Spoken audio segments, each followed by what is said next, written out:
Let me be honest with you. Before I sat down to record this video, here's what I managed to do.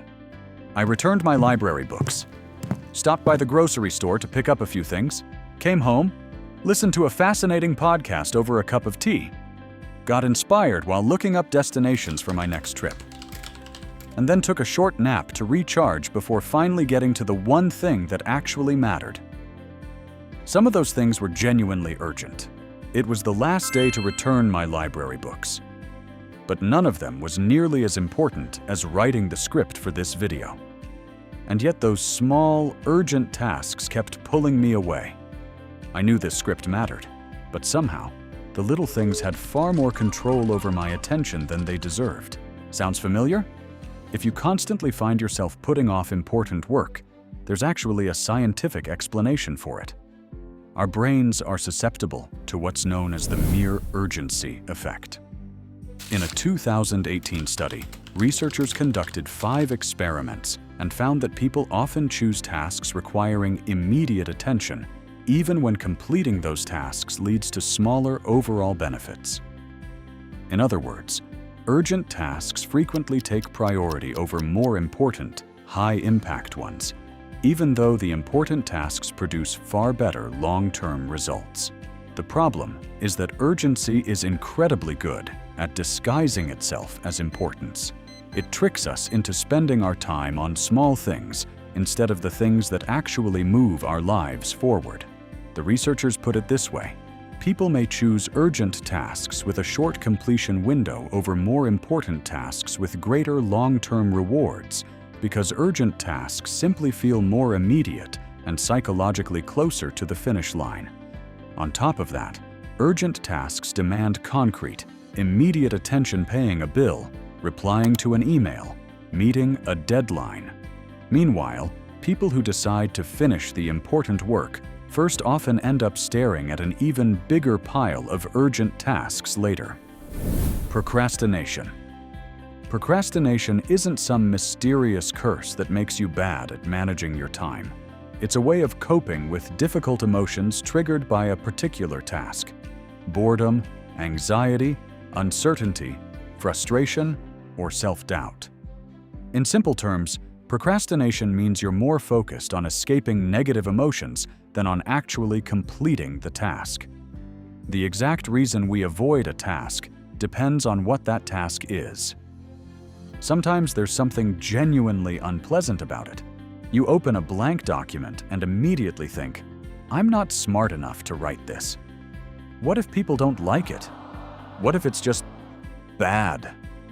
And suddenly, putting the document aside and making dinner instead starts to sound like a perfectly reasonable decision.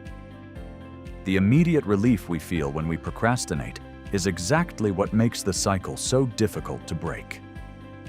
In that moment, avoiding the important task and switching to something less important, but more urgent, makes us feel better. In other words, your brain rewards you for procrastinating. And whenever our brain rewards a behavior, it's much more likely to repeat it. Over time, chronic procrastination doesn't just hurt your productivity. It has measurable effects on both your mental and physical health, including chronic stress, symptoms of anxiety and depression, unhealthy habits, chronic disease, and even high blood pressure and cardiovascular disease. So, is there a way to outsmart your own brain and finally stop putting off what matters most? There is. Micro-progress. Out of all the books, articles, and productivity hacks I've come across, the one thing that has consistently worked turned out to be both the simplest and the hardest. Just start. Whatever it is you need to do, break it down into the smallest possible steps, then tackle them one at a time. Let's go back to my script for a moment. Instead of thinking, "I need to write an entire script," I broke the process into tiny, almost effortless micro-goals and checked them off one by one. Open the document, give it a title, write one sentence. Before I knew it, I was in the middle of a flow of ideas and didn't want to stop.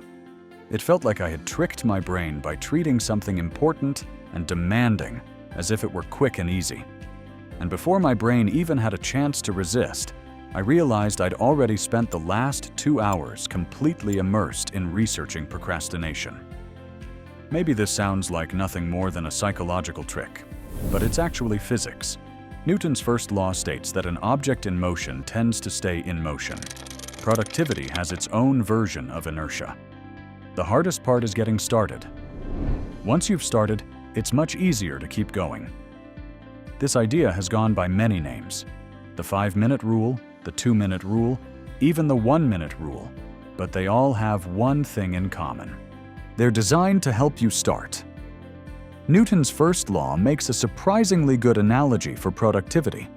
Just as an object in motion tends to stay in motion, once you've begun working, continuing usually takes much less effort than getting started in the first place. What makes this way of thinking so powerful is that once you gain momentum, productivity begins to feed itself. Each tiny win leads to another, and before you realize it, those micro goals start adding up into real progress. It's tempting to dismiss this as just another internet productivity hack, but there's a real psychological mechanism behind it. Research suggests that setting and achieving small goals increases dopamine, making your brain more likely to stay engaged and keep going. Even more importantly, success creates more success. Even small, incremental progress can significantly boost people's motivation, engagement, and happiness throughout the workday. In other words, once you finally begin the project you've been avoiding, those small wins can build on each other until the project is finished. But every success has to begin somewhere. So start with the one thing you've been putting off. Forgive yourself. If you realize your procrastination kept you from achieving the result you wanted, acknowledge it, but don't beat yourself up over it. Forgiving yourself allows you to move forward without carrying the weight of past mistakes. Treat yourself with the same kindness and understanding you would offer someone else. Research shows that self-compassion reduces psychological distress, increases motivation, strengthens self-esteem, and promotes positive emotions like optimism, curiosity, and personal initiative. Focus only on the next step. This is different from simply breaking a task into smaller pieces. Focusing only on the very next step helps calm your mind. When you're facing a difficult task, ask yourself a simple question. What's the very next thing I would do if I were actually going to do this? Maybe you'd open your email. Maybe you'd put today's date at the top of the document. That's it. Don't wait until you feel motivated. Motivation follows action. Start first, and you'll often find that motivation catches up. Make distractions less convenient. If you find yourself compulsively checking social media, delete the apps from your phone, or at least set daily time limits. If you keep wandering into the kitchen for snacks every time you're supposed to be working, put some distance between yourself and the refrigerator. Better yet, take your laptop to a nearby coffee shop or co-working space. Now do the opposite with the habits you actually want to build. Want to go to the gym before work, but love sleeping in? Pack your gym bag the night before and go to bed knowing everything is ready for the morning. Want to read more? Leave a book on your nightstand and charge your phone in another room. Procrastination is rarely defeated by willpower alone. More often, it's defeated by designing an environment where the right choice becomes the easy choice. If this video resonated with you, leave a like and share it with someone who keeps putting off the things that matter most. And if you're interested in science-backed ideas and practical tools to help you understand yourself, work more effectively, and improve every area of your life, from mental well-being to your career, finances, and relationships, consider subscribing. I'll see you in the next video.